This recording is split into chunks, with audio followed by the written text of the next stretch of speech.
नहमदुहु व नुसल्ली अला रसूलिहिल करीम अम्मा बअद फ़अऊज़ु बिल्लाहि मिनश शैतानिर रजीम बिस्मिल्लाहिर रहमानिर रहीम। दुरूद शरीफ अल्लाहुम्मा सल्लि अला सय्यिदिना शफ़ीअना हबीबना मौलाना मुहम्मदिन बारिक वसल्लिम। सलातो व सलाम अलैका या हबीबी या रसूल अल्लाह सल्लल्लाहु तआला अलैहि वसल्लम। रोज़े के मसाइल। मसला, सहरी से फारिग होने के बाद नियत करे और यूँ कहे नवैतु अन असूमा गदन लिल्लाहि तआला मिन फ़र्दी रमज़ान हाज़ा, यानी मैंने नियत की अल्लाह तबारक व तआला के लिए इस रमज़ान का फ़र्ज़ रोज़ा कल रखने की। और अगर रात में नियत ना कर सके तो दिन में ये कहे नवैतु अन असूमा हाज़ल यौम लिल्लाहि तआला मिन फ़र्दी रमज़ान हाज़ा, मैंने नियत की आज के दिन अल्लाह के लिए इस रमज़ान का रोज़ा रखने की। नियत किसे कहते हैं? नियत दिल के इरादे का नाम है, ज़ुबान से कहना शर्त नहीं। यहाँ भी वही मुराद है मगर ज़ुबान से कह लेना मुस्तहब है। नियत दिल के इरादे का नाम है, जैसे कि बुखारी शरीफ की हदीस है इन्नमल आमालु बिन्नियात, यानी नियत दिल के इरादे का नाम है। दिल से आप नियत कर लीजिए, अपने दिल में इरादा कर लीजिए, उसी को नियत कहा जाता है।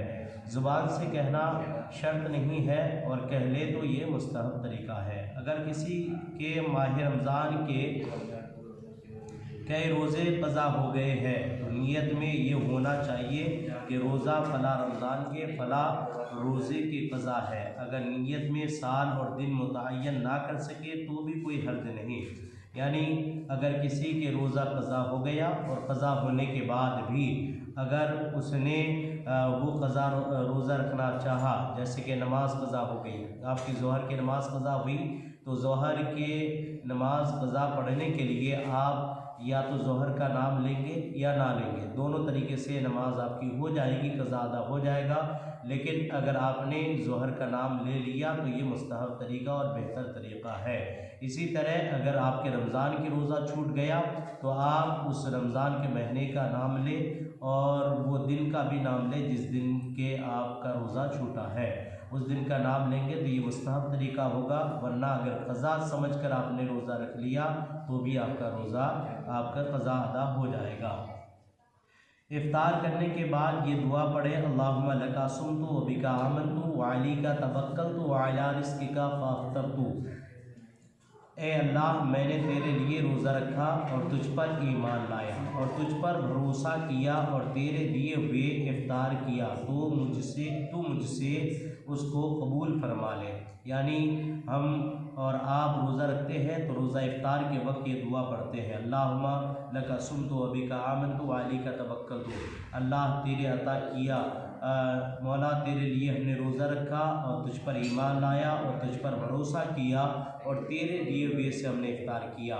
हज़रात गिरामी, हम रोज़ा खोलते हैं तो रोज़ा खोलने का, इफ्तार करने का तरीका ये है कि पहले पानी के घूंट या खजूर से या छुआरे से आप थोड़ा सा लेकर इफ्तार कर लीजिए, यानी आप मुँह में रखकर चिबा कर उसे अंदर ले लीजिए और फिर ये दुआ पढ़ें। ये नहीं कि पहले आप दुआ पढ़ लिए उसके बाद इफ्तार किए, ये तरीका नहीं है, बल्कि अल्लाह का शुक्र जब अदा करें जब आप उस नियामत को खा लें तो पहले खजूर का थोड़ा सा टुकड़ा या छुआरे का या पानी का थोड़ा सा एक घूंट या कतरा पी लिए और पीने के बाद फिर इस दुआ को आप पढ़ें।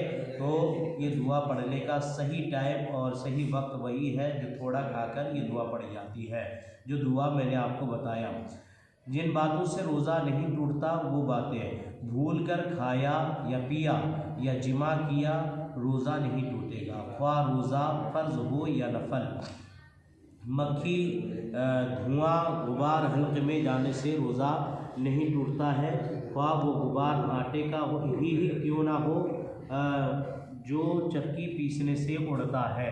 यानी भूल कर अगर किसी ने खा लिया या पी लिया या किसी ने जिमा भी कर लिया उसे रोज़ा रखा है लेकिन याद नहीं है कि मैं रोज़े में हूँ और उसने भूल कर ये काम कर लिया, खा पी लिया, तो भी उसका रोज़ा टूटता नहीं है।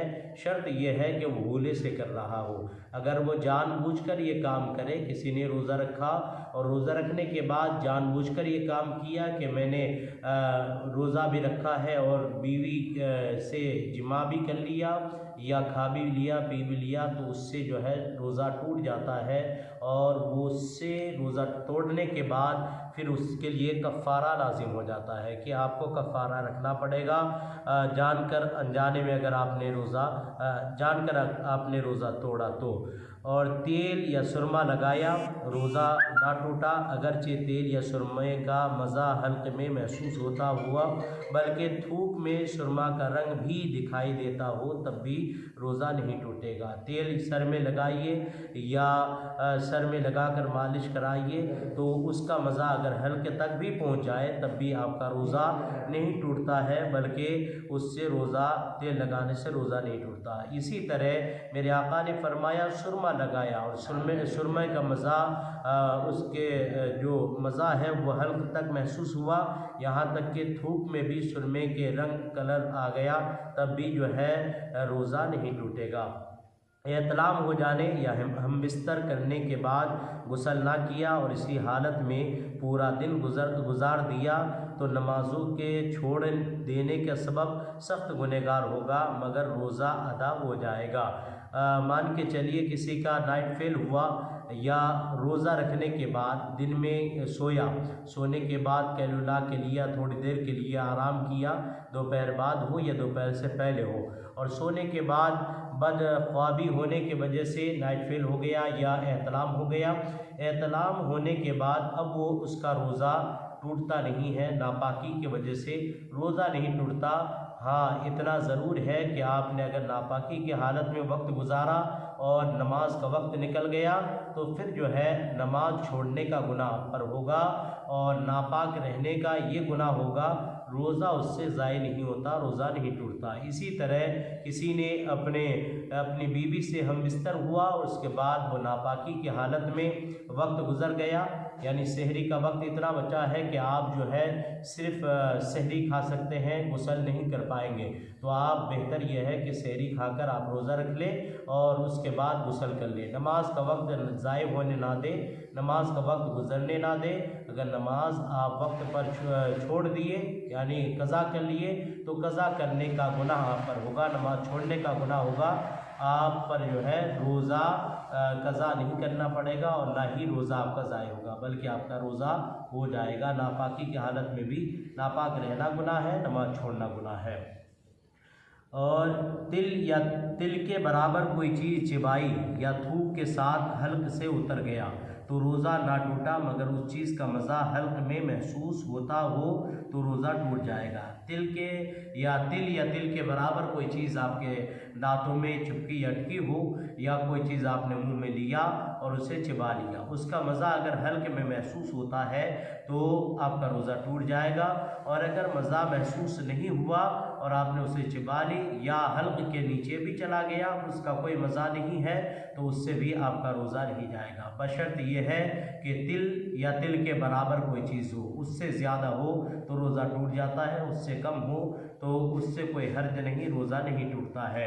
ये रोज़ा जिन चीज़ों से नहीं टूटते उन चीज़ों का बयान आपको सुनाया गया। बहुत सारी बातें और भी है जिससे रोज़ा नहीं टूटता है।